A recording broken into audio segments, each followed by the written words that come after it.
ঈদকে সামনে রেখে জমে উঠেছে পশুর হাট। বিস্তারিত রাজশাহী জেলা প্রতিনিধি গোলাম কিবরিয়ার রিপোর্টে। সঙ্গে আছি রীতা শ্রাবন্তী। ঈদুল আজহা উপলক্ষে র্যাব ৫-এর আওতাধীন ৫টি জেলায় সকল ধরনের নিরাপত্তার ব্যবস্থা বৃদ্ধি করেছে বাহিনীটি। ঈদকে কেন্দ্র করে যাতে কোথাও কোনো ধরনের চাঁদাবাজি, ডাকাতি, ছিনতাই, পশুর হাটে টোল নিয়ে জোর জুলুম না করা হয়, এসব অপরাধ নিয়ন্ত্রণ করতে বড় বড় হাটগুলোতে তারা কন্ট্রোল রুম স্থাপন করেছে। সেই সাথে কন্ট্রোল রুমের পাশে স্থাপন করা হয়েছে প্রাথমিক চিকিৎসা কেন্দ্র, যেখান থেকে হাটে আসা ক্রেতা বিক্রেতারা গরমে অসুস্থ বোধ করলে সহজেই চিকিৎসা নিতে পারবে।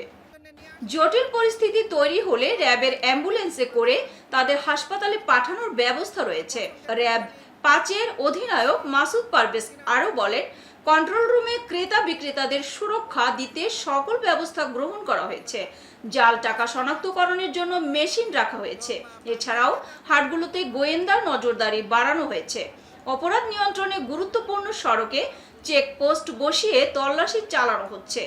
আশা করছি হাটে আসা ক্রেতা বিক্রেতা সহ সকলেই নির্বিঘ্নে ঈদের প্রস্তুতি নিতে পারে। পরিবেশ অনেক সুন্দর, সবকিছু সার্বিক সবই ভালো ইনশাআল্লাহ। আগামী মঙ্গলবার আপনার হাট বসবে। রাজশাহী বিভাগের ৮ জেলায় এবার কোরবানির পশু বেচাকেনার জন্য ৩০২টি হাট নির্ধারণ করা হয়েছে। এই হাটগুলোর মধ্যে ১৬১টি স্থায়ী এবং ১৪১টি অস্থায়ী। পশুর স্বাস্থ্য সুরক্ষা নিশ্চিত করতে বিভাগ জুড়ে ২১৩টি ভেটেরিনারি মেডিকেল টিম গঠন করা হয়েছে। এই টিমগুলো হাটে উপস্থিত থেকে পশুর স্বাস্থ্য পরীক্ষা, গর্ভবতী গাভী শনাক্তকরণ এবং রোগ প্রতিরোধে প্রয়োজনীয় ব্যবস্থা গ্রহণ করবে। সব দিক থেকে অনেক সুন্দর একটা পরিবেশ বিরাজ করছে পশুর হাটগুলোতে।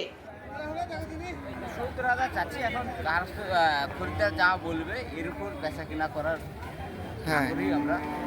এতক্ষণ সঙ্গে থাকার জন্য ধন্যবাদ। i1 টিভি নিয়মিত আপডেট পেতে ভিজিট করুন আমাদের ওয়েবসাইট, ফেসবুক, ইনস্টাগ্রাম ও ইউটিউব চ্যানেলে।